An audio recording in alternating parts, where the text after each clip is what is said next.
3, 2, 1, and you're live. We are live. Yo, so we just got a bunch of guys that were talking about some deep stuff one day, and we decided we would make a time that we could all get together and actually go deep into some awesome topics and actually talk about what we want to talk about rather than just kind of surface level. So this is Bro Book Club episode pre-log. We got all the right people. So, book club, that's for sure. Just a bunch of men talking about, feelings. Yeah, We're getting deep. We're going to remove the toxic masculinity and just get into some deep stuff. So I'm Rich, owner of Shoebox Athletics. I'm Max. I'm Shoebox Athletics goer. I'm Nick, and I'm also a Shoebox Athletics goer. Yeah, but that's the NC Productions, right? Yeah. Nick's producing all this. This is our Jamie. Yeah, right. Some people know me as the shirtless therapist, but it's hasn't quite got off the ground yet. So we're still working on content on that. But most people just call me Derek. The much boring. Or Tall Max. Yeah, Big Max. Yeah. So we got some owners of some businesses, some producers of creative works, as well as sales. So we kind of run the gamut across the board of people. But basically, we decided that we would take on David Goggins' "Can't Hurt Me" as our first book that we kind of wanted to go through and talk about mindset. And basically, his first challenge, he breaks up his book into 10 challenges. And the first one was kind of going through your past. Inventorying what happened to you and getting down and owning your complete story. So did anyone get a chance to journal or kind of review what they went through in their past and kind of take ownership of the good, the bads, and the indifference? I can't say that I really took an actual inventory on it. You know what I mean? Like I said, like we talked about this earlier, and I was like, I really listened to the audible here, so I wasn't really super solid on taking notes, but what I took from this here was kind of wild because I've done this like my whole life. Kind of, it's like taking that like total ownership for your own shit, right? Like it's so easy to like blame other people for your issues, for all your mishaps and your bullshit that you go through or whatever. But I think it's important to take ownership. Whether I'm not sure where I'm going with this, but it's important to take ownership for your own shit and handle your own shit as yours. You know what I mean? Yeah. Does that make sense? Yeah, he's kind of, it's interesting. Like I look at it like the four of us and just kind of talking about the challenge number one that he had. It's like, what kind of bullshit did you contend with growing up? Were you beaten, abused, bullied? Did you ever feel insecure? Right, so I think like the depth of like our limiting factors is so different across the board, and this is kind of just like a small tangent. It's like no matter what you're going through, like people's shit is like that's their perceptions of reality. Yeah, right? no kidding. It's kind of hard to relate to his first situation too. I mean, the first chapter of this book. I don't know if any of us grew up like that, but like I'd gone on and say no to a degree. Yeah, I thought my life was hard. Like in the first couple chapters of this book, I'm like, oh my god, dude, this guy he was getting his ass beat by his dad. Like it was gnarly. But they lived in like a super nice house. They always had nice it's cars. so bizarre. Like just the way growing up was so bizarre for him, dude. I can't even relate to that shit. The level of stuff that he went through, I mean, we kind of all talked about it, that like reading his story, we all take a backseat and go like, there's no way, like any of us like compared to what he's gone through or what he does in this book, we all walk away feeling like we are just weak compared to what he goes through mindset wise. I think that's what draws people into the story. Yeah. But still, like, you still can't. You still got to get something out of this, right? Yeah, and I mean, you can make it relatable, right? Like, but that's the whole point. Everybody here at this table has gone through some sort of adversity at some point, right? Like, but I mean, obviously, I don't think it's as extreme as David Goggins. I mean, everything that you do in this book, I was telling you earlier, I'm reading this book, and I feel like a piece of shit. Like, I need to go fucking climb Mount Everest right now. You know what I mean? Like, but you still got your limiting factors. You still got your for sure, for sure. Like, so it's kind of hard to like draw the line between like, all right, am I like looking at this and like starting to like question like, wow, like if this guy freaking did this, But I don't necessarily think that's the intent of it, right? That's kind of like So, something. so I, mean, I think that's kind of the point, right? Is that he gets to is like, look, like you don't have to compare yourself to anyone else, like or your life circumstances. We all go through our own circumstances, and we all put limiting beliefs on where we're at going through those circumstances. And his whole thing is, no matter what circumstances you go through, you got to own it. Like whether or not, you know, like I can talk about myself like a little bit. Like you know, I pushed a lot of people away in my childhood and like and growing up, and I had a bad stretch period of time because I wouldn't take any accountability for that whatsoever. And it took me a long time to like get over that and get to the point where like you know what. I own that, and I'm still working on that, saying like, you know what, that is a piece of my history. I don't think that ever goes goes my path. I don't think it ever does either. But I mean, at least like when you take ownership of it and decide like, you know what, that's my story. That's the history of who I am. That's who made me who I am. I got to make peace with that and just move on from there as well. Yeah, and how easy is it to blame all the reasons in the world but yourself for for the you know your shortcomings or whatever it is that you run into. It's so easy to just be like, you know, oh, it's my dad's fault. He did this or he did that or whatever. Like, it's just so easy to do that. You know what I mean? Yeah. I mean, I've had that kind of like in our own past, and I decided, you know what, like it wasn't just my dad. Like I was pushing him away too. Like I was a punk kid. You know, like, for sure, I was a punk kid. No, so I'm the same way. Yeah. That I don't know. It's I found myself relating to a lot of his stuff in the beginning, not to the degree of what he went through, but I didn't grow up with a very caring, loving dad, a lot like him, and you know, as much as he was pushing me away, I was pushing him away too, and I don't know. I think it's cool that you know, Goggins is writing about this mindset stuff and a lot of what you guys are saying, showing that, you know, you can't blame other people for where you're at in life now. You have to take ownership of it, and you can teach yourself to harness the power of your mind. You know. Yeah. And I love his just like no bullshit. Like cut the shit. You know, like pull yourself up by your own fucking bootstraps. Just be a man and just you know make it happen. You know, that's like that's tough too. I mean, on the contrary side, right? It's like we're not born with the innate ability to like know how to do things, right? You have to learn it,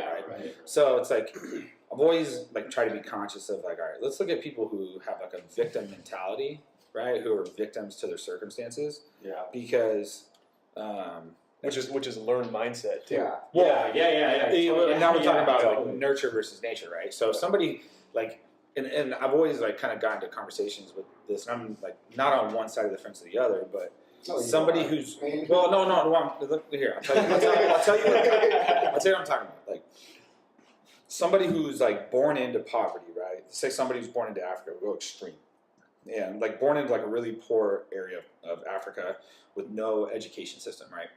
How do they? No offense to our African listeners. Well, no, I'm saying like some extreme, but like how do they pull themselves out of it, right?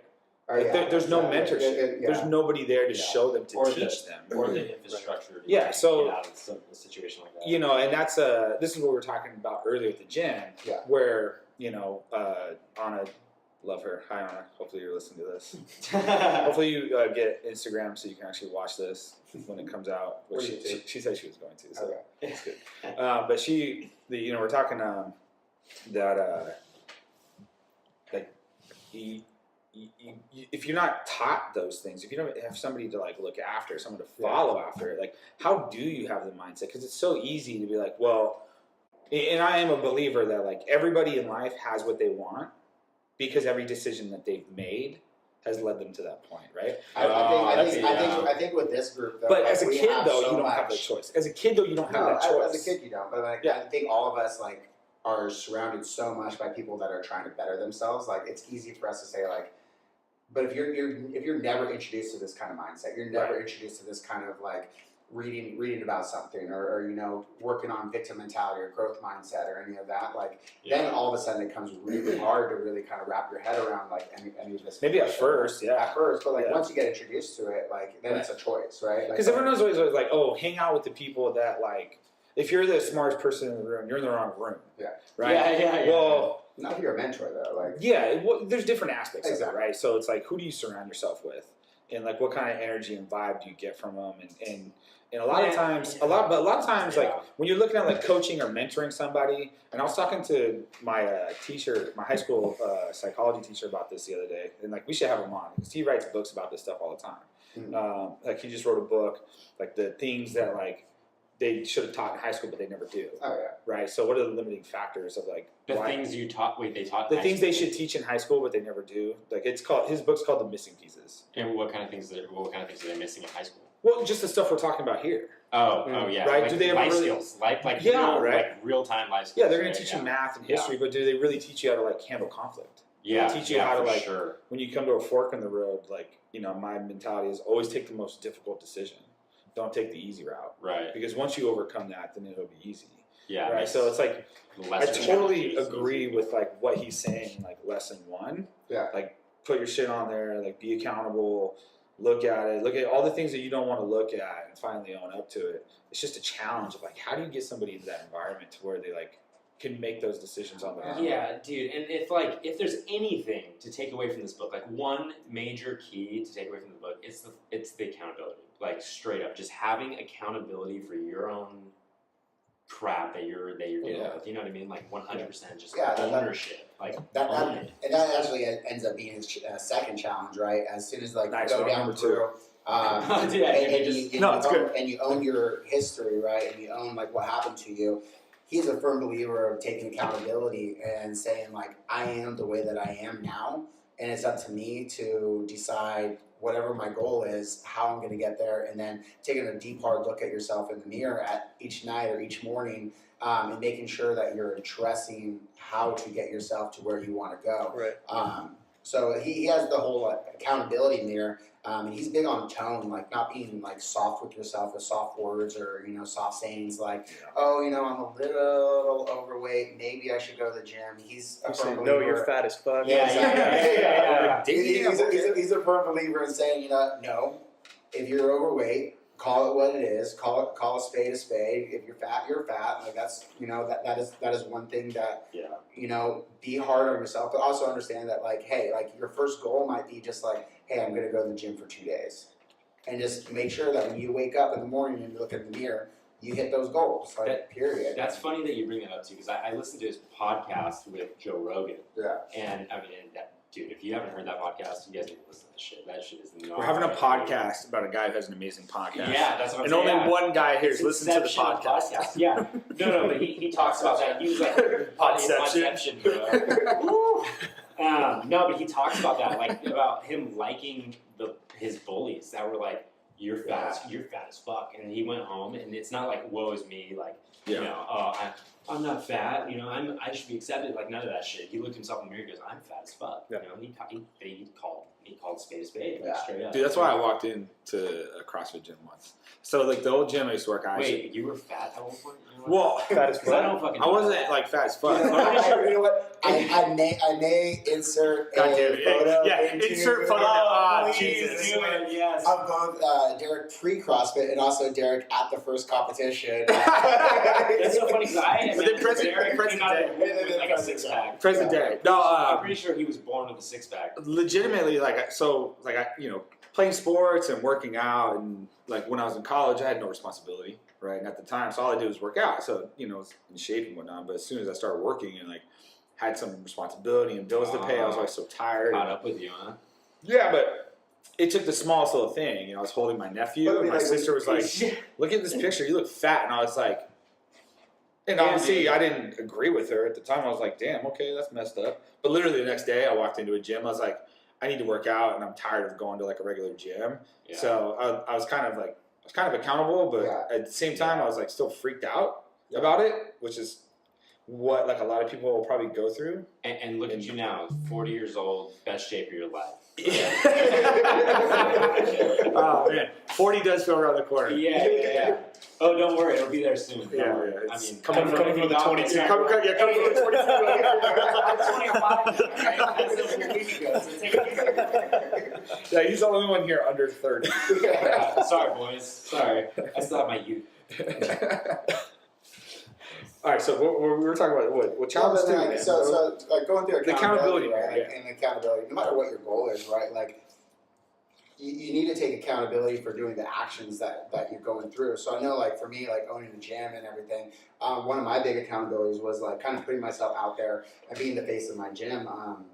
And so like I've taken the approach that like no matter what, like every week I'm going to get myself in front of the camera, and it hasn't been daily, even though I want it to be daily. So I have to. It's been a lot more though. Exactly. It has been. But then like, at the end of the day, like I have to go in front of the mirror and say like, was I doing what I said I was going to do? And I had to take a hard look and say like, no, I didn't do it today. So you know what? Tomorrow it better be first thing on my radar to make sure that I'm getting in front of the camera and like putting my face out there. Right. Dude, and tell me like facing that shit, like facing yourself, like in all these. Like, Yeah. Tell me that's like the most embarrassing feeling. Like you feel almost like shamed. Like Did anybody actually go through and look at themselves in the mirror and challenge themselves? I couldn't do it. I put the post-it notes out. But Unfortunately, like I went to the mirror and I got distracted. I got distracted. Yeah. 10 minutes there, I was like, what am I doing? Yeah, 10 minutes. I was like, what am I doing? Derek busted out the hairdryer. Yeah. It was not what he expected. No, you know what's funny is that, so, I mean, I'm fortunate in terms of what I do, is that, being in sales and being on a monthly cycle and purely just the culture of our company is that there's really nothing you can say for performance, right, for non-performance that doesn't come back to you. Whether it is like you're in a management position and like an employee is disgruntled and they leave, it's like the higher ups don't side with you as the manager; they blame you, right? Yeah, If you look at like any type of like good managerial book out there, like when you're guiding people, and especially even for you as a gym and for you, running jobs and you running, your guys and whatnot. I mean, it's you got to take that like ego out of it, entitlement out of it when someone's failing. For sure. And that accountability aspect of that job is hard, right? But from like a sales performance standpoint, yeah, if you're not performing, I mean, you're not performing. You know it. Like that's the end, right? Yeah. Like what are you gonna say to that? Oh, it's because people don't want our products. Oh, people, are not happy with the services that we provide, or like whatever the case may be. Like, but it's true with anything. Yeah, but there's no excuse. I mean, they're really like you have all the things that you need to be successful, and if you're not performing, like you need to be the one that comes up to the plate. It's like I'm not performing, and maybe it is. And that's the whole looking in the mirror thing, right? Like. That's what I'm saying, man. You got to swallow that pride sometimes, and like it just. I think a lot of us have. I think everyone here has a job that it's kind of pay to play kind of mentality. Like you either sink or swim, kill your own dinner at the end of the table. So I mean, like when all of us come together and like talk about it, like this is one of the big things. Like we are accountable for putting food on the table. Like at the end of the day, and like and whether or not you're putting in the work or not putting in the work, and that's Dude, it's something that I could like go on and on about. And it's like, because at the end of the day, it's true. It's like if you don't succeed, if you don't perform, well, it's your livelihood. Right? Yeah. So it's a little bit different, like, and how to get somebody makes it even more intense. Well, how do you get somebody that like is still searching for their why, who they are, like why do they do what they do, what drives them? I think that's like the first question you need to ask yourself is why am I? Have you guys ever asked anybody that? It's a total trip. They go, just be like, so why do you wake up in the morning? And they were like, what? It's a weird question. I'm like, yeah, why do you wake up in the morning? Do they have a response? Have they thought about it? Right? And I think Jesus Christ, I hope you don't ask me that. No, but it's true. But like some people, great question. It's a great question. Yeah, and I'm sure people have like decent enough sounding responses. Like my why would be to get up and provide for my family. That's a great ride. But I mean, like, and then at the end of the day, right? You have that accountability. Like, did I do what I needed to do to provide for my family? Like, right. But sometimes you can convince yourself that you did, but you then you look back at it, you're like, I didn't do. You look at it and you go. Most of us just kind of ride that mediocrity line, right? Dude, I have so many days. Like 2 days ago, like hopefully nobody from my job is listening to this, but like literally, I felt like I sat there at my computer and looked at it all day. Yeah, and I bet you could convince yourself that you actually did something. No, I knew I was a piece of shit that day, actually. I felt horrible leaving. I was like, oh my God. I mean, Rich knows. I stopped coming to the gym. I used to go to the gym, 5 days, 6 days a week. And literally for the last 2 months of the year, I was Man, there like don't maybe lie. one day. It's One because day. I'm not there anymore. There's a big deal with it, actually. Yeah, there are many times I was like, "What's Max doing?" And Rich was like, "Who? I don't even know who that guy is." Oh, you mean the Hashtag Smurf? what's Max?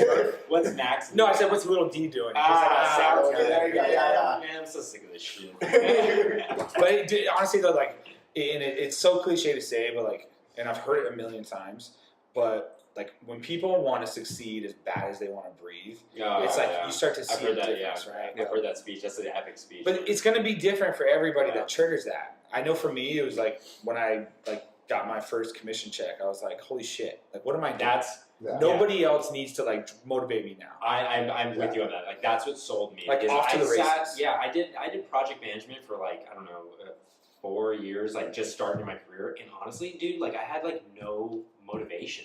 I hate Weird, it. right? Every day you walk through the door, you're just like, I hate this job. I don't want to be here at all. You know, until you find like what like drives you, like something that like gets you like. And I told my old boss this when I was working in Pleasanton, is he sent me on sales calls and put me in sales because he thought I was I was fit for it and thought that was a position for me or whatever. Dude, when I went in front of a client, I felt high. Like I felt like on fire. Like my heart's pumping. Like all this stuff. Like. It made me high to do sales. This is the craziest thing in my life. Like, and I've always thought like I was built for that or whatever, but like it was crazy. And so I think like, just finding what drives you, what gets you that same high, like that's Think about this though right? too. So, When people goes, "Oh, do what you love, and you'll never work a day in your life." And people are like, "Do you love your job?" I'm like, "No, I hate my job." They're like, "What? What do you mean?" I'm like, "Well, here's the thing. It's like when you run a business, when you're in charge and you manage things, it's like your job is to handle shit. All day. So you're just gonna be handling Putting shit out fires. sandwiches. Yeah, putting out fires. But the reality is though is that like we're problem solvers. Yeah. And you get a high off problem solving, and you get a high off somebody else seeing like results from the ability for you to problem solve. I don't like handling customer issues and like employee issues. No, but I like waking up in the morning and saying like, all right, if it's to be, it's up to me. Like I'm in full control of what I bring home. Oh, I want this, I want that. Well, I don't give a shit what it is. You gotta find the drive in what you're doing. No, you have the control to go out and make it happen. So that kind of brings up to his third challenge, right? Is like after you like take ownership of your stuff and your history and kind of beyond that, and like take accountability for where you want to go to.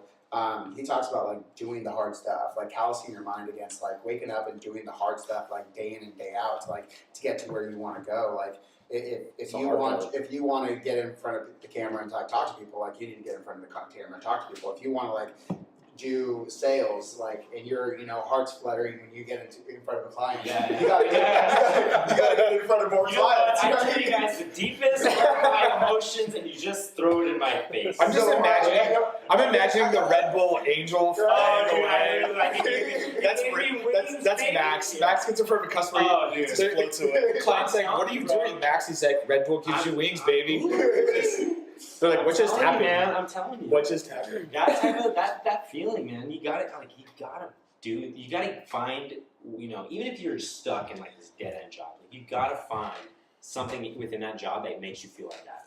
And that, or I'll even go even further. If you're stuck into a dead end job, like you gotta decide like if that's what you want to do for the rest of your life, or if you want better, you got to start looking into the mirror again and saying accountability. I want better than this, and you got to start doing the hard stuff. If you need more education, then you need to get more education. If you need to start a business or start doing something else, you need to start doing that on the side. What do you think holds people back from doing that? Time. Oh, I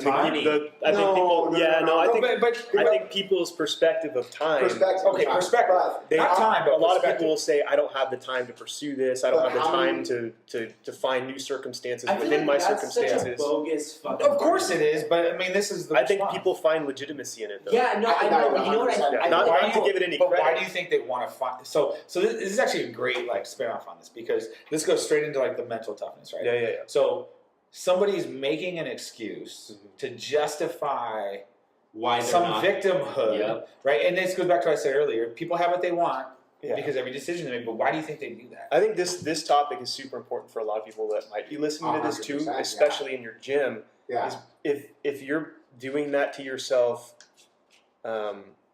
every day in work, every day with your family, making excuses saying, "I don't have time for this," or that's too painful. I don't want to go that deep. It's going to show in the gym too. So I will like I would come back to that. Anyway. Like, Right. The hard truth of it is like I hear a lot of those same people like talking about like how they binged on Netflix on a series or like Dude, I binge on a Netflix series, but that still doesn't allow me. Exactly. But like I'm saying, like, Maybe I didn't know where he was going. Sorry. no. My bad. He's like, what the fuck, man? I can't binge on Netflix anymore. You cut him off, and he's got one course life. He's already getting. he's I'm leaving. See you out. All right, guys. So no, but I mean, like you're saying, like they legitimately don't have time, but like they'll sit down and they'll say, like, hey, I watched this Netflix series, and like maybe they watched it at night, and maybe like they couldn't have gone. We'll take the gym example, right? Maybe they couldn't have gone to the gym because they got off work late, but then they binged a series till like 11 p.m. Yeah. Now they could easily say, for the vast majority of people, I'm gonna not do that. I'm going to decide to do, like, while I'm watching it, like 5 push-ups, 10 squats, 15 sit-ups, like while I'm doing that. Right. I mean, there's always a way to do that. Right. Or they can just cut themselves off early. I'll just go out on a limb and say we're all preaching to the choir because I'm sure we've all sat down and binged countless hours. You hear this shit like more than anyone on earth. Because everyone's like number one excuse to not go to the gym, like, and I'm talking about gym specifically, is like, I don't have time, or like I can't fit it into my schedule because of X, Y, and Z. But it's bullshit. I'm sure in that same conversation, you could be talking about, this is what I want to be doing with my life, and this is, I want to be pushing myself further. And then they can be talking about the Netflix show. Okay, you just gave yourself 15 hours worth of TV time that you could have been putting towards your business. For anybody listening that like doesn't really work out, don't worry. This is like a metaphor. Yeah. So my son actually came up to me and it just comes shoebox. So my son just finished Red Dead Redemption 2, right? The game on Xbox. He finished it. That's dedication. That's dedication. And so we're talking about it, he's telling me like I should play it, and like I used to like playing video games a lot, and I was asking him, well, how long did it take you to finish the game? And he was saying like, well, like the top like people that do it can do it in about like 48 hours, like 60 hours. Straight. And they go through it straight and they knock it out. Tons of Adderall, coffee. How else super wired. My thinking is, I see this, I'm like, yeah, it's a cool game, I'm glad you got enjoyment out of it, but like, what could I do on my business if I spent 48 hours on it? If you gave the focus that you put towards those same 48 hours. So you took your son playing a game for like 6 weeks and then pulled it into your own, like, wow, my son has dedication to something. I need that same dedication. He's 14, right? Oh, so sure, he doesn't have a business to run or anything. Yeah. Like he's still trying to figure out what he's doing. You gotta let him be a kid. You gotta let him be a kid, but like at the same time, like when he approached me and said like, "Oh, it'd be really fun for you," like I have to take a look at that and say like, what could I do to be bettering myself for those same 48 hours, and like what could you do in 48 hours? How many podcasts? How many books could you listen to advance your knowledge? How many like? Yeah, I mean, at the bottom line, you just don't have time to be. Yeah. Dude, that's no, I do have time. He does. That's what he's saying. He does have time. Okay. But is that what I want to do with my time? And at the end of the day, if I look at myself, and I hold myself like accountable at the end of the day, saying like, am I trying to run the best business of my life? But I just spent 48 hours like playing video games. Just playing video games. To that point, right? If you want to spend your free time playing video games. Dude, do it. Knock it out, right? But at the same time, if you're gonna be a video gamer, it better be the best video game ever. Right. But at the same time, be accountable about like, okay, like you're sacrificing something else. Yeah, you right? better not be like, oh, why is my paycheck not fat right now? So you've been playing for 48 hours. How you spend your life. Don't be complaining about your circumstances at work. Yeah, exactly. Yeah, not being able to make it to the gym. All that shit, be like, I played video games for 48 hours, but I want more money. I don't have enough time. It's like, come on, bro, or girl, whatever. They both do it, I guess. Yeah. But you can't. So it goes back to doing the hard stuff, right? Like, so instead of like sitting down and watching Netflix, or just taking ownership of like whatever you're spending your time doing. But like it's one thing to take ownership of like, yes, I got to do this, right? Like I got to be accountable for this. Then it's up to you at that point in time to do the hard stuff, though, like and actually get out. Once you decide what you want. not even like what you want. Like you need to get out there and still do the hard stuff. Like no matter what it is, if you want to create a business and you don't know what business it is, you better be looking up businesses. You better be talking to people. You better be talking to like business owners to at least figuring out what it is. Maybe taking a business class here or there. Sure. Well, let's talk about the like non-business owner person, right? Because the majority of people aren't going to be business owners. Sure. Me personally, I think have no interest in that. right. Yeah. I think too many people try to grandstand these grandiose ideas, right? And it's so easy to now. That's but why. it's so easy to. But at the same time, like if you're the type of person who's like listening to this, that's like, you know what, owning a business isn't for me. That's true. I'm you not know, headed in that direction. Right? Well, I mean, yeah, I'm not. Yeah, exactly. That's not my. I'm not going to make those choices, right? To You got, do like, that. Gary V, like pounding, content about being an So how do they entrepreneur. take pride, right? Or like my whole thing is like, don't be afraid to take pride in what you do, right? Because exactly. you work hard for 8 hours, you work hard for 10 hours, you put food on the table, you're a provider, whatever it is, right? It's like, don't let anybody try to take that success out of your or that gratification. Don't let them try to take that away from you. I There's just a lot of think things two to be proud of. situations at this table, Raden, and talk to that as well. One is your sales team, right? Like they're not like owning their own business or anything, but they still got to do the hard things. They still got to make the calls. They still got to pound the pavement. They still got to make sure they're going. Those are the hard things, yeah. Exactly. They don't want to do that. It's mundane. Exactly. The mundane daily tasks. They just want the money. Stuff like Yeah. but in order to get the money, they still got to do those things. Yeah, You got to call. Right. You got to make connections. You got to go out there. No, they're not doing a business owner, but those are the hard things. Rather than like talking to Jill at the cubicle next to you, you got to actually be on the phone call making those. And name's not Jill, but it's, I won't throw her under the bus. But, So I mean, and talking about from a project manager's Jill from aspect accounting. I mean, Nick could probably talk to this as well. Like when he's on his projects, like his people that want to move up, they got to learn new skills, right? They got to get out there and do the work, right? Like, I mean, it's in my industry, it's a very skill based job, but it also goes hand in hand with going into the pain cave a little bit because it's a physical job. Nick, I don't even know what you do. I thought you were like podcast editor guy. Like that's what I thought you did. he runs this conglomerate production company. Yeah, dude. This is great. It's NC Productions, bro. So I run projects for a construction company remotely, kind of in the Bay Area. Super unrelatable. And the podcast. And no, super related. No. I'm saying to the podcast work that he's doing over here. I thought you were like an IT guy. What are you talking about? He's running this project right here. That's my side. That's my side. Every bit of like the gadgets, and he knew how to set it up. What you don't know. So when I sat down, I'm like, oh, he's an IT guy. Nick is literally the jack of all trades, and a king and a couple others. But Max, he's going to invoice you for this story time, right? Well, you're going to Venmo me when we're done. Sucks for you, no, but I think that it's relatable to what we're talking about here, and that I mean, if these guys could tap into that mindset of going into the pain cave and going into production mode, we'd be building buildings a lot faster than we are now. Right. There's not a lot of guys that are willing to go there. Yeah. And I think it's a good segue into what happens in the gym, and I think a lot of people want to hear about like.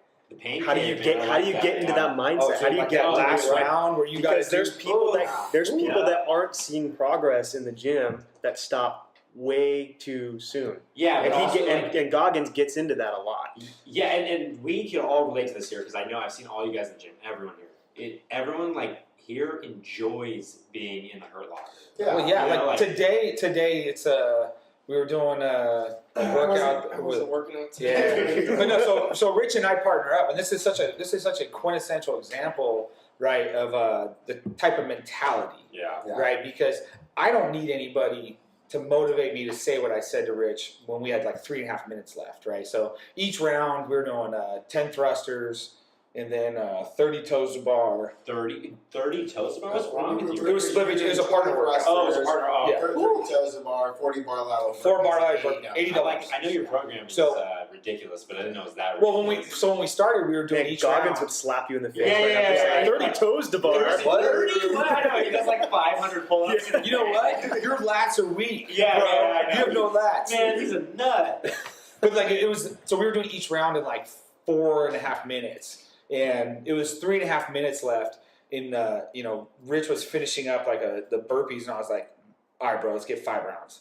And I was like, we were not on pace for 5 rounds. So that means the last round was gonna suck. Yeah. And it's like, it's just that little comment, right? In that moment when you're like in the pain cave and you're like, all right, let's just go a little deeper. I love it. It's only gonna last temporary, no matter what it is. Yeah. The pain is so temporary. Exactly. And there's been so many times where I'm working out, I'm like the muscle up workout, I was like, dude, I was at 15 rounds with a minute left, and I was like, I need to get 16.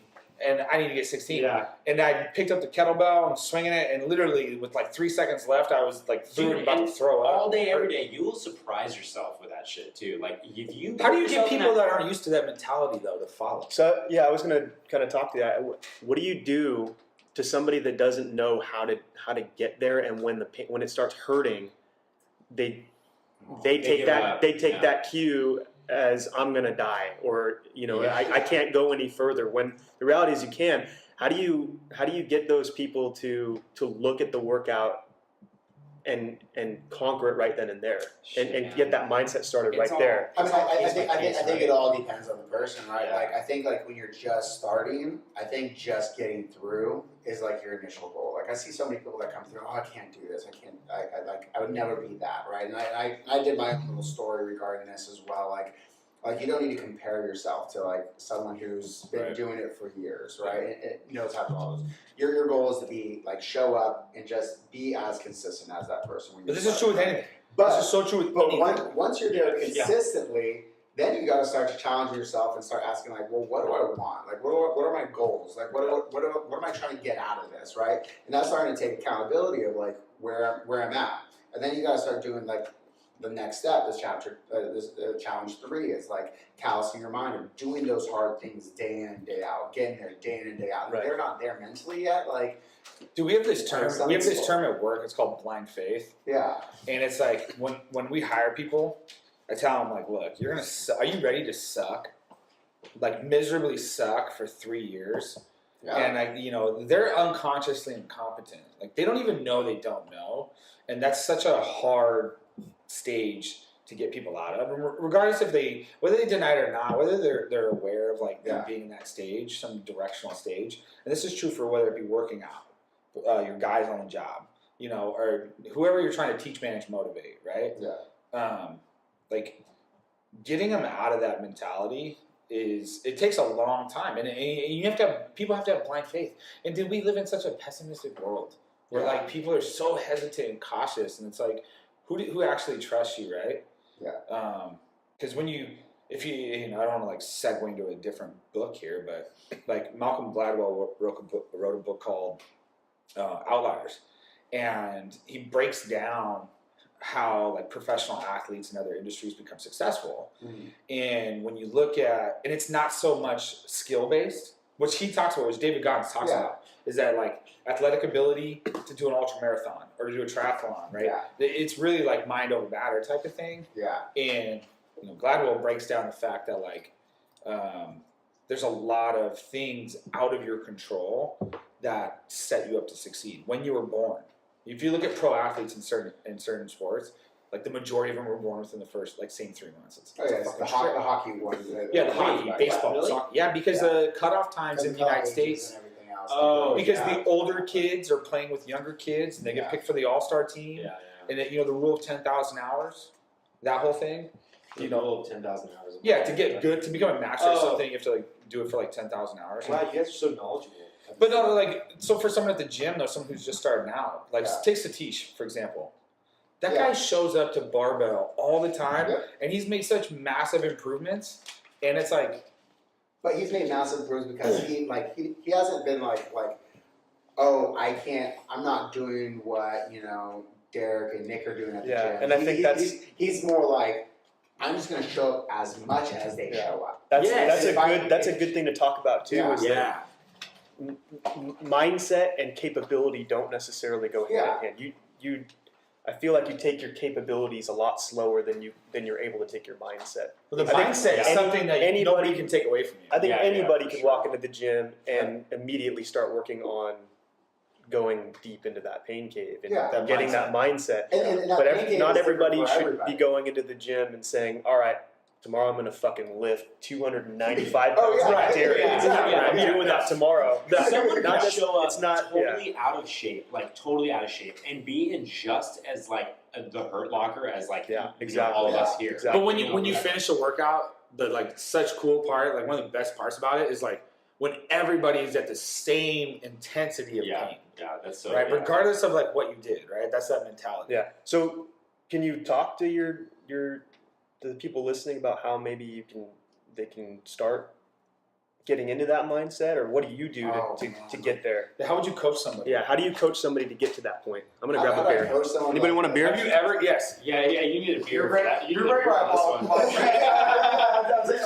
I'll take you solo on this one. Coach Rich is No, on I'm right the here, spot man. here. So I'm gonna go solo on this one, and I'm actually gonna like take it into David Goggins' like 4th challenge, which is this like taking souls challenge here, where like you need to look at this, and whatever you need to do, like you need to go through and like provide as high quality of work as you can. Now that depends on a lot of things. In the gym, it's like you just need to keep moving and keep working at your capacity and your best capacity as long as you can. What does right? your Like, best capacity look like? and that's very different for everyone, right? Like your best capacity might be like, you know, like doing a countdown. Like I'll do 10 reps of something, then count down 3, 2, 1, then doing another 10 reps, and just, you know, staying on that pattern, just limiting that rest as much as possible to go through, to just keep working yourself in that pain cave, like, and just keep getting better and better as you're going through. But I mean, like, that mentality, like, it really comes down to that why, like, and like, people got to ask themselves that deep question, like, why am I doing this? That's it. Why am I That's here? it. Why am I Why here? am I here? Like, Why am I doing exactly, this? like, Yeah. And I'll actually talk to some people along the lines around this whole concept of like, well, like, you know, I'm doing this because I want to be around for my kids for a long period of time. I was like, all right, like, It's good then motivation. then your motivation isn't necessarily like to lift, you know, 500 pounds. It's like to move well going through. So just focus on moving well all the way through and just keep going. And when you get tired, like really focus deep down on moving well still. Or, you know, for mine, you know, it's like building a better business, right? So like I need to do all the small things outside of here to build a better business, whether it be like working on email campaigns or working on, you know, marketing material, the stuff that I'm really not good at. Like I need to like get myself down to a point that I'm doing all those hard things. And the whole taking souls thing is like when no one's looking, I need to like do work that is above and beyond what people think I'm capable of, and just consistently do that. That Like, was- on the Yeah, that was Derek's point earlier, Yeah. right? It was just like finding your why, like why are you getting up in the morning? Yeah. You know, which is now that I'm thinking about it, a damn good question. Yeah. Because now I'm like, shit, why am I getting up in the morning? Holy shit, I need a why. But I what need a do why you so think? Bad, dude. So why do you think people keep coming back after like? So because you probably get a lot of Yeah. people who come in and try, right? Yeah. And we in everything we do, we get a lot of people come in and try. And frankly, in I feel like you're kind of the same way with this to a degree, but maybe not so much. Like you're real with people about when they ask, Yeah. right? And I'm real with people when they ask about my job, and I tell them like, this is gonna be the hardest thing you've ever done. Yeah. And it just so happens that the most of the time we recruit people who are like played sports, had some bit of team environment, right? Competitive. Yeah, they're competitive, money motivated, and whatnot. And we tell them like, hey, look, like, so you played sport, right? You played soccer, right? How many years did you play soccer? Oh, 15 years. Great. So imagine if you had never played soccer before, and now I'm going to throw you into the MLS.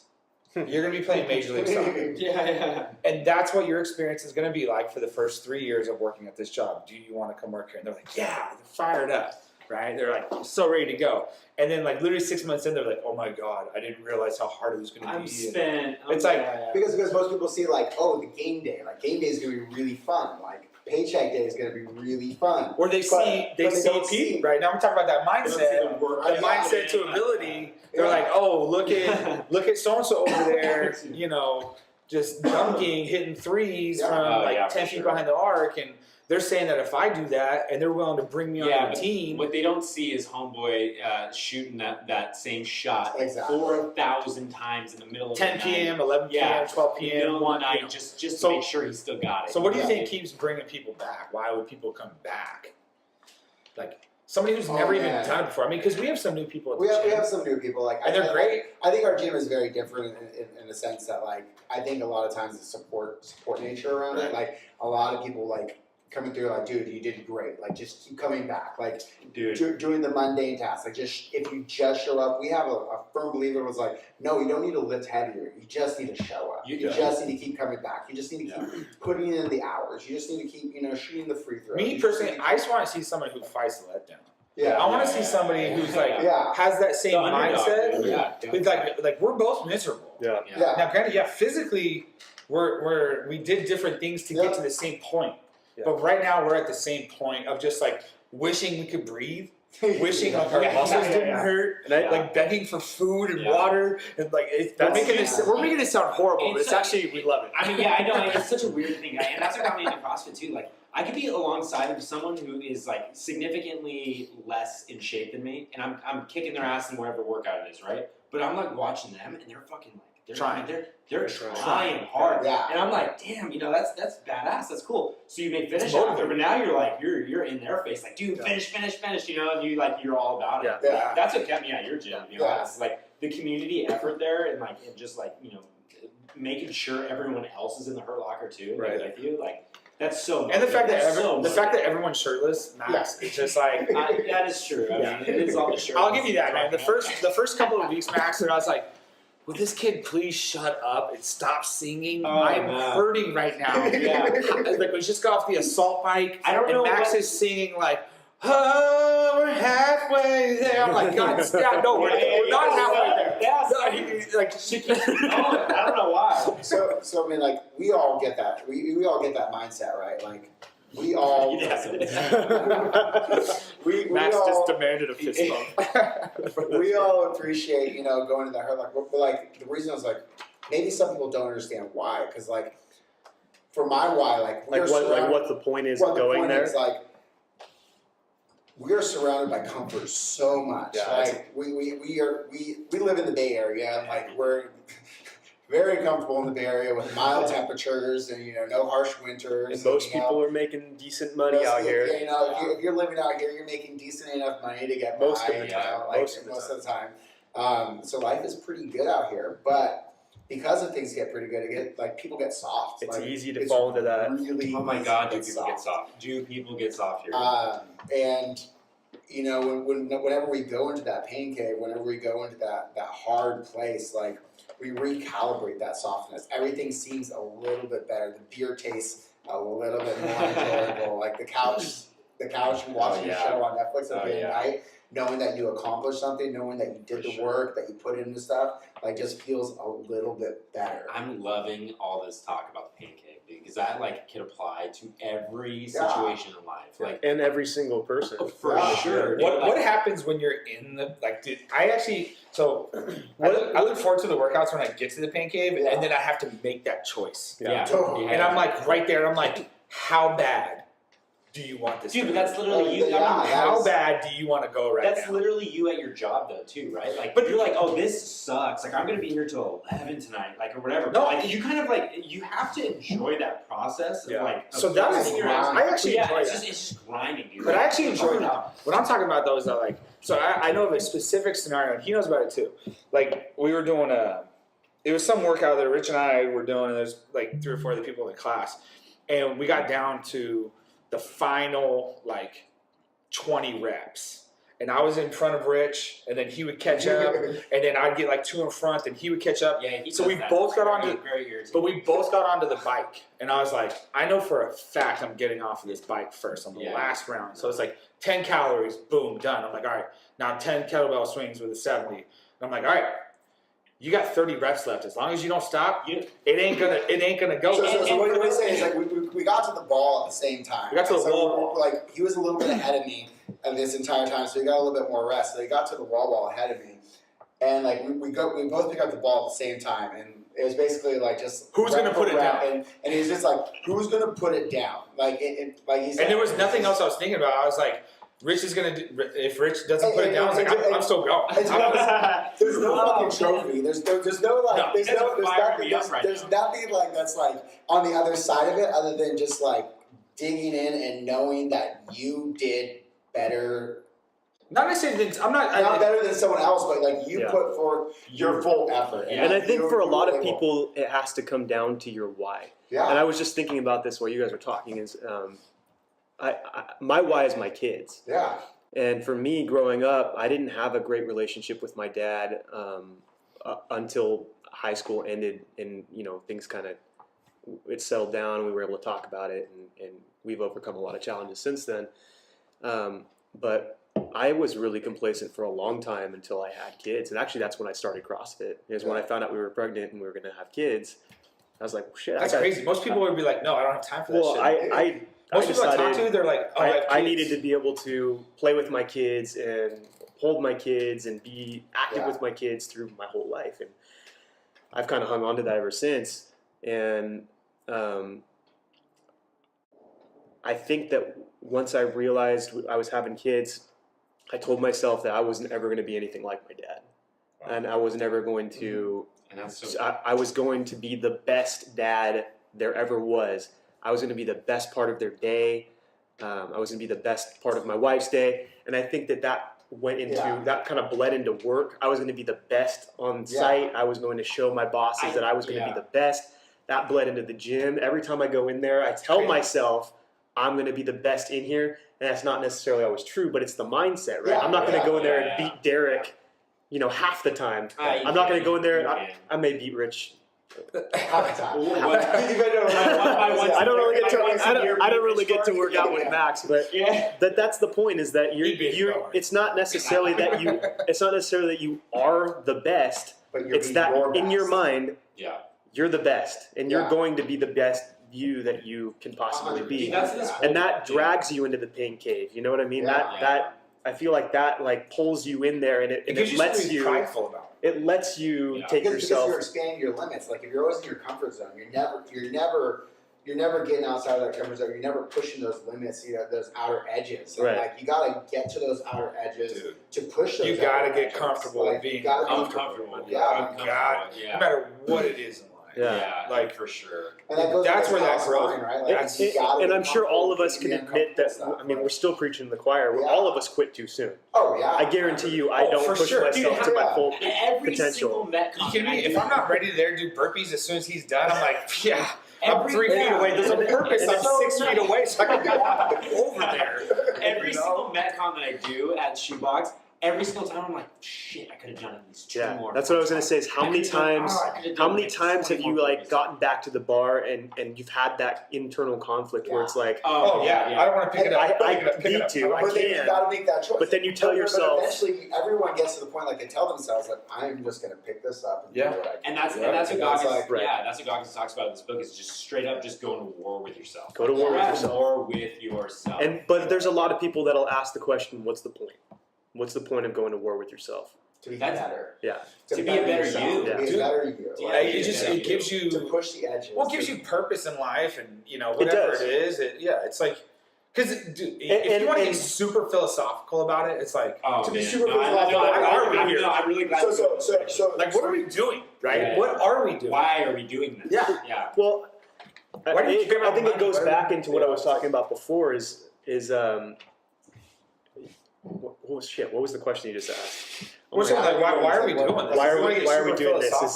People will will see the effort that you're putting into it, and it's not that you need them to see it, but for people that are hurting in their job situation, if you're telling yourself that you're going to be the best you can possibly be, your boss is going to see that effort. Oh, 100%. Yeah. And your clients are going to see that effort.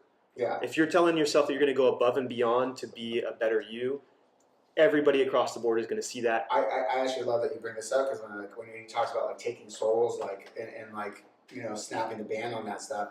Like, no matter what your situation is, like, especially at work, right? Like, if your boss is saying, like, he may not believe in you as much, like, if you go in there and you put forth, like, better effort than what he expects, like, you put in there and, like, you're the best person that you can be, and you show up to work and you put in, projects that are, like, above and beyond, you put yourself in a position he cannot deny you, or she cannot deny you of your innate ability anymore, right? Like, they can no longer, like, push you off to the side and say, like, you know what, you're not able to handle the task because, like, the work that you put in. Well, here's the deal: is they can. They can. Right? They can.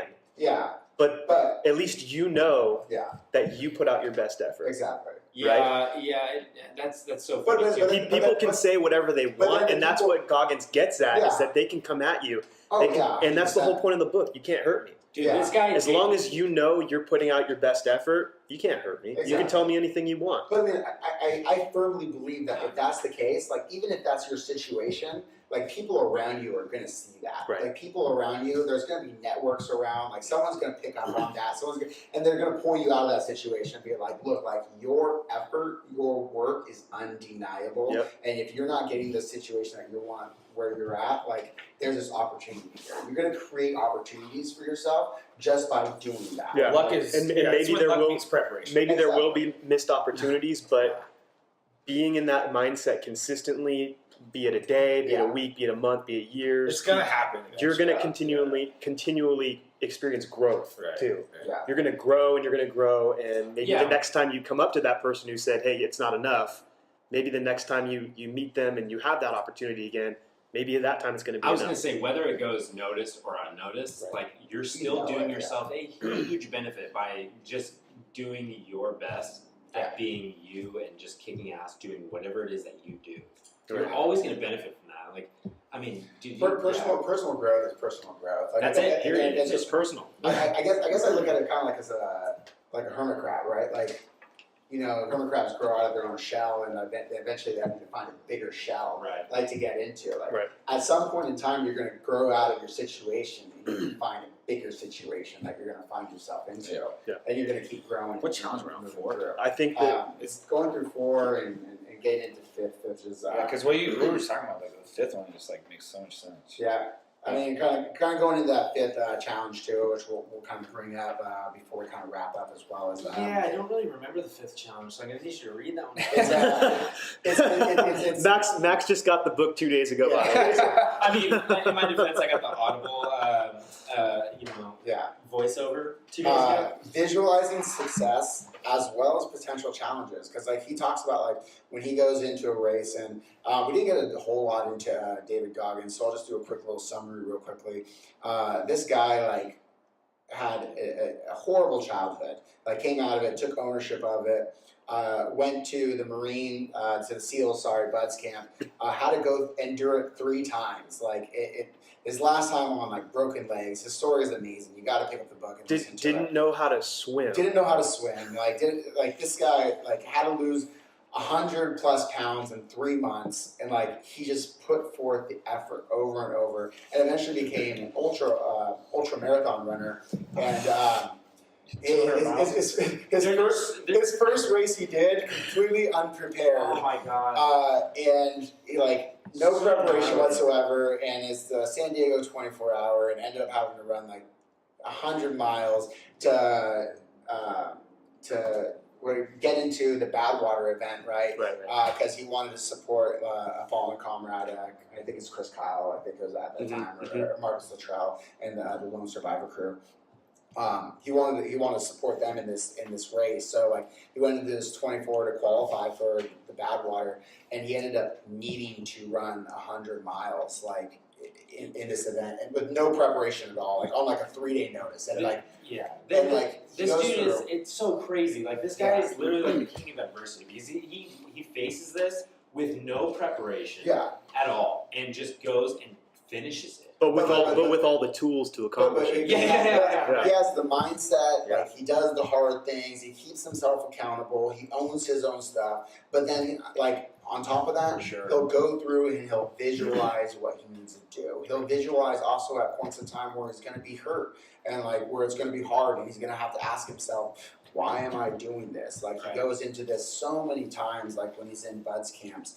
And like he's sitting there in the freezing cold water, bobbing up and down with his comrades out there and his Bud's people, and he's just saying like, you're left with this question: why am I doing it? Like left with the question at the gym, like why do you go to that dark place? Like left with this question, and it's just figuring out like I need to visualize what success looks like, But also visualizing when you're going to hit those roadblocks. Exactly. So what's And, interesting, now that I think about it, he brings this up.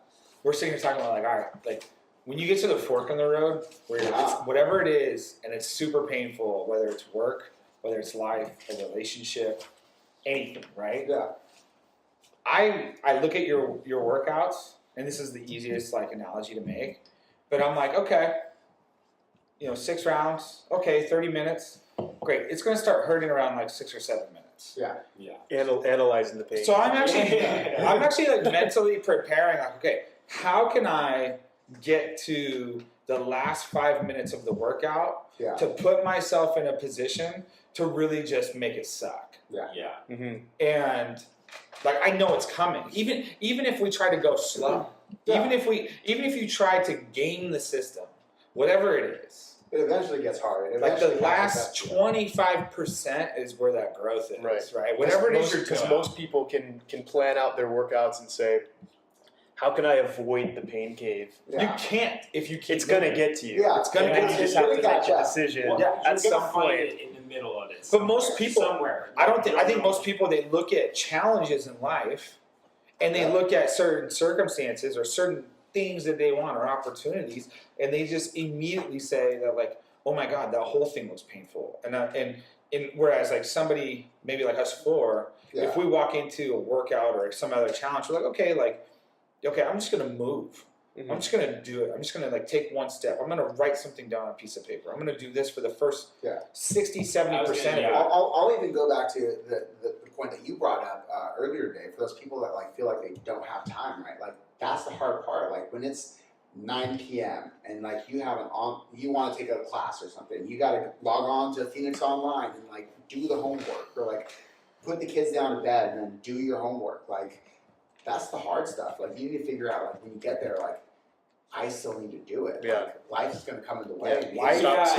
Stop making the excuses. I just have to decompress from my hard day. Oh man! You know, you know what, dude? We can talk about that. Yeah, I was gonna say I do that shit like all day. Like I'm like the king of that shit. You gotta be careful about that though. Like decompressing and like and thinking that like your day was so difficult. Yeah. And then like you gotta be careful not to project that on like your loved one. Oh, Right, yeah. It's so easy. So here's Nobody cares, man. The univerus doesn't give a fuck what you not do. at all. So The here's- universe doesn't care.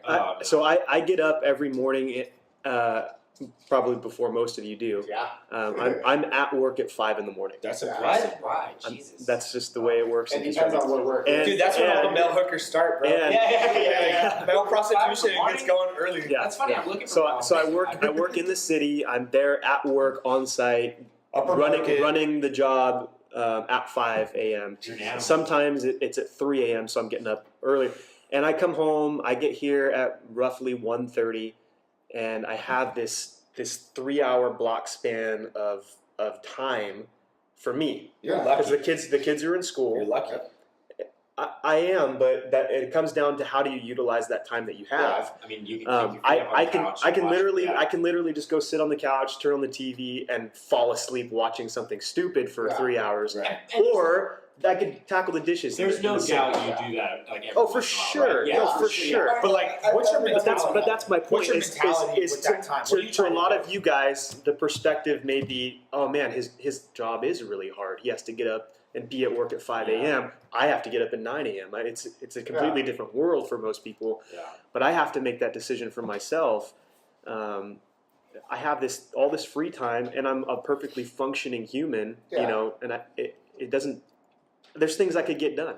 Yeah. And that's the pain cave for life for me is It's- when I and get so- to that point, and that so that point adversity is like- where I'm sitting there going, should I watch TV, catch up on Netflix, or should I clean my house? Because Nicole comes home at 7 o'clock at night. Yeah.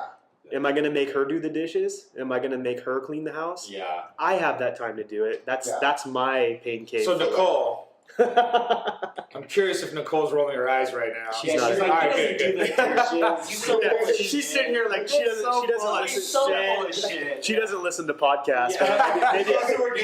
maybe I'll get unlucky and she'll. That's what you're 45 minutes into this one. Yeah. Probably. Oh no, She's bro. definitely. We're going on like an hour and a half right Oh, now. really? Yeah. Yeah, she turned this off a long time ago. So did everybody else. We're just talking to ourselves. For those of you that are hanging around, thank you. Yeah, we appreciate you guys. I mean, this is kind of entertaining for us. Maybe it is for you. Maybe. I mean, like a couple beers in, and I can do this all along, boys. Oh, this podcast, by the way, is sponsored by Michelin. Michelob, And Michelob. so, no names. Brewers, Light, No, lick. And a bunch First of like weed that. nobody wants to smoke, by the way. Yeah. It's all legal. To go back into that like conversation with you, right? Like, I mean, yeah, like you have that time, like, and you do that, but like you also have like other things that you want to do. Like you want to be with Max and like and your kids and Titan, sorry. And like so like so it's either no sorry Titan, I love you too. But I mean that when Nicole comes at 7 p.m., like you could choose to do the dishes with her, but then you're missing out on time with Right. your kids. It's like, balance. It's all about balance. You got to balance all that stuff out, and like it comes down to your goals and like going into that, like you said, that pain cave of life, right? Like I have this time, like I can either focus on doing what I need to do, so I have the free time to do what I want to do later, Right. or like I can kick up and then I can do those other things and sacrifice something else. Like, Yeah. and it's so easy to do those. Yeah. It's And- so and- easy to take the easy way out. And it sometimes. comes down to your why again. Like I said Exactly. earlier, is that my whole why is my kids. Yeah. And that Nicole falls under that too. Yeah. But how do I make the day the best for them? When they Yeah. come home, how can I be the best me I can be? That's hard For them. to do sometimes. And like, and it's I just- guarantee you I know, Yeah, that by kicking up on the couch for 3 hours before I go to the gym It's and then not- pick up the kids, yeah. it's not there's things I could do to make their lives better in that process. Yeah. So Yeah, that is something. That's- I mean, obviously, I do not know at all. I'm nowhere near having kids, and I talked to you about But- the way that you raise your kids and stuff like that. Like that is such a dedication that is so insane. I mean, that is like the life's biggest dedication right there. Yeah, You know what I'm saying? like Like, 100%. yeah, that's craziness, man. I really respect that. I think that's really cool. But I mean, like it's also like doing the things that you want to do with that balance. Like it's, Right. it's hard. Like you he can't has this- rob he has- yourself either. He has this 3-hour time limit. Like Yeah, you He go needs to- crazy. like- you rob yourself. Yeah, right? Like, yeah. like he needs to make things better for him, but he also needs to like do the things and be accountable to the things that he wants to grow in too. Like this guy comes to the gym at 4:15. Like, dude, he's up at 3 a.m. on his jive set at 5. Works a day. Like comes back down. You're Like an animal. does what he needs to do at home. Gets to the gym at 4:15. Goes pick up the kids. Hangs out with the kids.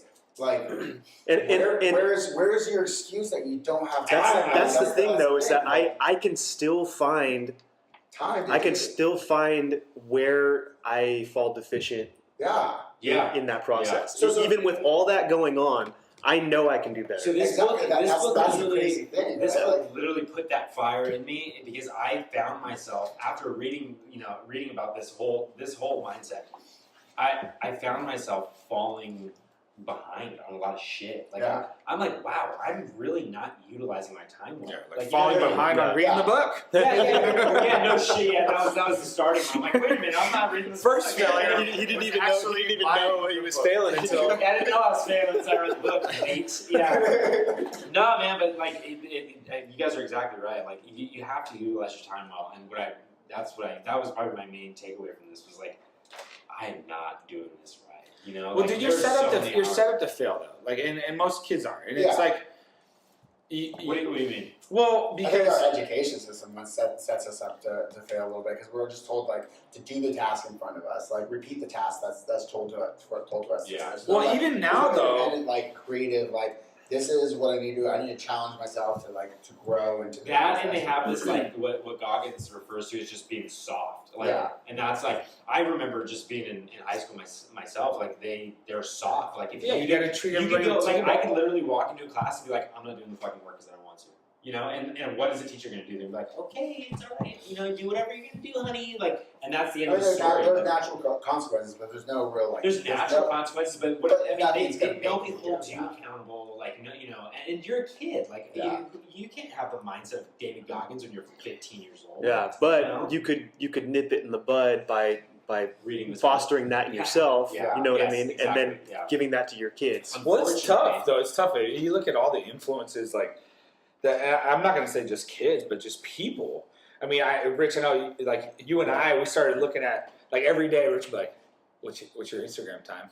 How much time you spend on Yeah, Instagram I today?" mean, like, And like, oh god, and it's almost like what's funny about it is like dude. we don't necessarily compete to see who had the least amount of time. Can you look up how much time? yeah. it is? So Instagram released this feature that you can like look at your activity time on Oh, Instagram. damn. Well, your Like, your see- iPhone see- will do the same thing. It'll tell you how much screen time you have on social Yeah. media. Period. Exactly. And it's staggering. I'm afraid to look. It is staggering. Let's look. So, Let's look. Pull it up. Oh, shit. Pull it up. This is We're not pulling it good. Dude, I my think- phone's recording, so I can't. Well, but your phone's it's, recording, but I'm gonna It's look. usually about an hour and 30 for the day. So what? right? Oh, your So activity. you go into your settings, right? Like Hit the top up here, right. top right, and then go into your activity. No. Go to and then Instagram. go through Go to it. So actual it's a normal Instagram. day. Oh, dude, it's So Two hours, So 44 yeah, minutes. so we're gonna Where do I go? it's 2 hours and 44 minutes, right? Like, Holy shit! 2 hours and 44 minutes is how much time I spent on Oh, those- Instagram. That was today, bro. Okay, oh, so dude, Klupney and I are right next to Where each are other. you at right now? An hour and 25. I'm an But hour dude, and just 21. think about that. Dude, Think about that. Wow. That's an hour and 25. That's disgusting. So it's 1.5 okay, hold on. hours. So check this out. On Thursday, I spent 2 hours and 48 minutes on Instagram. that's around Your average. daily- and check this out. I have 3 hours of free time aside from this. It was all- it was exactly. sort of- it was sort of- This is mind blowing. I have Mind-blowing. 5 hours and 48 minutes Mind-blowing. of time on Thursday that So, I did I just got that hour nothing. commute that you're But Max, scrolling, you know? Max, let's look at this. So if you average an hour and a half a day, right? Right. And there's 73. 365 days. That's 547 and a half hours a year. You spend looking at Instagram. Looking at straight bullshit, watching your snaps. And how of many- you can you Ariana count- That's an Grande. entire. It's an entire fucking month almost. I got It's 23 days. I got 23 days, 500 that's hours a year Bro, it's watching 20 Eric listen to Ariana Grande in his Tesla. Dude, seriously, but that's what I'm talking about, right? People love that shit. I love that shit. But like, think about that. That's 23. Now I get it, right? Sometimes people are looking at it when they're driving or whatever. But like, 23 days a year. Yeah. That's five. That's nuts. That's 4 working weeks. That's nuts. 4 working weeks. 1 Doing month out of the year is jack- spent. doing Okay, so jack that's shit. that's So I- that's almost 2 full days a week. Yeah. Damn, that is a waste of time. But straight So up. I'm gonna Oh, no, bring I it back didn't to do this that math challenge, right. right? No, I didn't do that math right. Probably not. It's a half a day a week. It's But almost that's 2 still days a month. lot. That's Still a 2 days a lot. month. Yeah, construction slash But- mathematician. Half a day a week. That's nuts. So if you're That's looking at insane. your day, right, and if you're gonna sit down and you're gonna visualize out your day, pitfalls and everything, right? Like you can look at your day and say, like, all right, I'm gonna wake up at 3 a.m. Like I'm gonna come home like at using Nick's example at 1:30, and I'm gonna have 3 hours. That's a pitfall that I have. Like I can either kick up and watch Instagram, or I can do something. Like when that happens, like I need to talk to myself and say like, hey, I need to do some work. I need to do some things. Get mentally tough. Do the hard things during that time. Right. And then when your next block comes up, 4:15, I'm gonna go to the gym and hit the gym hard And you're gonna run into those pitfalls at the gym where you Exactly. have the seconds of rest, Exactly. right? And Yeah. you have to make that decision. 100%, yeah. Like, and you're at the gym, like you're gonna do, a 24-minute AMRAP. It's gonna get hit hard, like right around halfway. Yep. And you're just gonna have to look, it's gonna get hard. I just need to focus on doing what I do, and you just keep visualizing your successes, your potential challenges, and you work through your day. And as you go through, you're eventually gonna get yourself to a point where you're just bettering yourself, like on a constant basis. Like Yeah. all these challenges no longer will faze you because you'll be able to predict them, visualize them, do the hard things, hold yourself accountable, Yeah. you know, own your shit, like at the end of the day. Like, and eventually you get to a point like you come to a fraction of what David Goggins says. Also, quick side note: Derek is over here posting to Instagram Yes. as we speak Yeah. about all the Dude, time that he come spent on. on Instagram. Which is pretty fucking funny. You know what? That's pretty fucking. I was actually thinking about that. I was like, well, if everyone's gonna be on this shit anyways, so you know, if you gotta reach the people and give them what they want, That you know. time thing that you guys just showed me on Instagram, showing how much time you're on, that is wild. Blowing, mind blowing. I can't even believe that, and I'm like disgusted with myself right now. I'm like, I need to go on a run. The problem I need is to go sell some shit. There's so many things I could be doing right now. But this is super funny, right? Because you're saying this, right? But Am I going to take action on it? no, not necessarily take action on it, but right? But it's appalling to hear this, right? It's appalling to like think about it. Yeah, But totally. the amount of like adversity that you embody and you feel as if you go through on a day to day, when you look for your release, you're going to justify it. Yeah. Nothing will change. Yeah. And that is so true with everything, right? It's like people will self-pity and self-justify that shit. Yeah. And but you look at it, you're like, fuck, god damn, I don't want to spend 23 days a year on Yeah. Instagram. Me neither. But Imagine how much But when you get bored, you're gonna go right back to it. Yeah. or you're gonna have a hard day and you're like, oh, I just want to decompress Dude, you know what, and justify, and you just Instagram it's is like- hard to fight the letdown. It is. Fighting the letdown is so hard. Yeah. It And is. especially when no one's watching. Dude, how many people in this world will let you go through their phone? Fucking No, no. nobody. And just look at all your indiscretions. Yeah. And look at all this shit, right? And look at the statistics. That shit's embarrassing. Yeah. Right? Yeah. People are afraid of the truth, the skeletons in their closet. This is I know. the skeletons in your that dude, closet, yeah. right? Dude, That that was phone. like that. I cannot. When you guys showed me that, I cannot believe man. what I just saw. See, this is some needy shit, I right? am This is like, super disgusted with myself right now. That's We could keep going for hours and hours and hours, but I think at the end of the day, I think a good challenge for everybody that is listening, if anybody is listening, is that challenge where you write this stuff on the mirror or you write it in a journal and you just say, what is my why? And you look at yourself and you say, what am I spending my time doing? Yeah. 3 hours a day. hopefully on it's Instagram. spending at least an hour and a half listening to this bullshit. So Instead of Instagram, right? I would think we're going to wrap this up Yeah. right here, but we're going to kind of go over these challenges that Goggins puts out, and because I think they're like pretty powerful. Like I've started doing some. I know some of you guys have as well. I'm going to try to go up there and look at myself in the mirror today. I don't know if I can do it, but I'm going to give it a shot. So I look So at you, and it's not a bad stands thing. next to you. It might be a little bit easier. No. Nick holds his own. Right? I mean, Hey. I look at him. Oh, he's got the you know, hair. That's right. So- He's got the waft.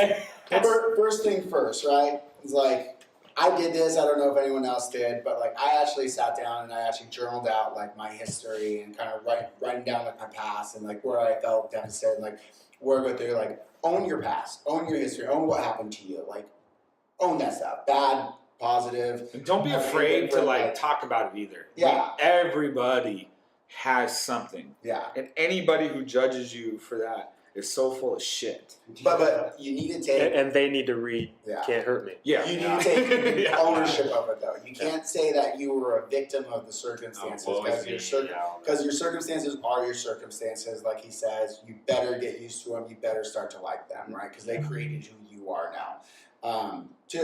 Challenge two: take accountability for where you want to get to. Like put those post-ups up in the mirror. Look at yourself, like Nick said. Like it's it's hard to do. Like but take accountability for those actions.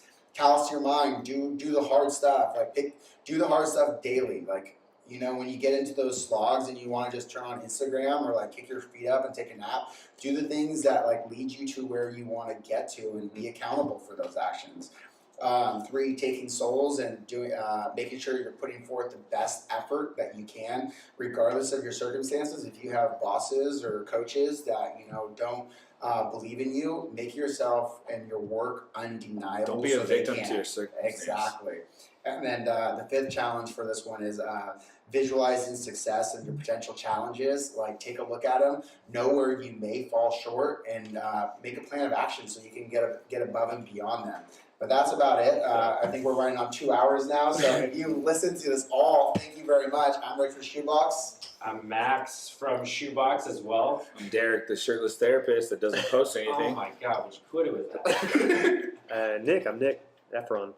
Awesome. Out. Thanks, guys. Do it. Thanks for Bye. listening. Thanks, good. Later. Oh wait, the book Can't Can't Hurt hurt Me. me. David David Goggins. David Goggins. There you go. See you later, dude.